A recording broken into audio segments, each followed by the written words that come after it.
I reckon most of you out there in Thought for the Dayland have heard of the Sermon on the Mount. Maybe all of you have. But have you heard of the Sermon on the Plain, a set of teachings by Jesus that's in the Gospel according to Luke in chapter 6? Jesus spent the night praying to the Father, and one of the results of that was the choosing of the 12 disciples. Then we come to today's verse. And if you do good to those who are good to you, what credit is that to you? Even sinners do that.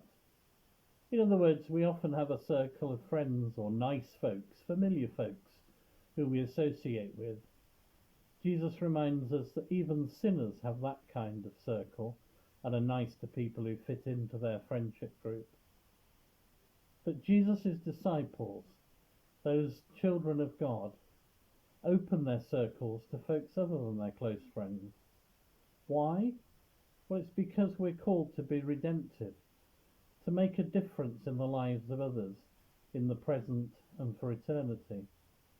So our goal is not to get what we think we deserve out of social interaction, but to help others, and to help others meet with Jesus and get God's grace.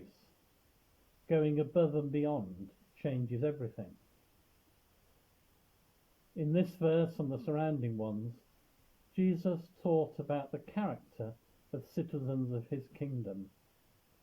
Character will be different from the character seen in the world. We have something that others don't have. We're renewed, repentant, and redeemed by Jesus. And we can do all things through Christ who strengthens us, as Paul writes in Philippians. We have the Holy Spirit living inside us. Jesus gives several examples to illustrate the difference between a selfish way of dealing with others and his own radical love. He calls us to look out for another person's best interests.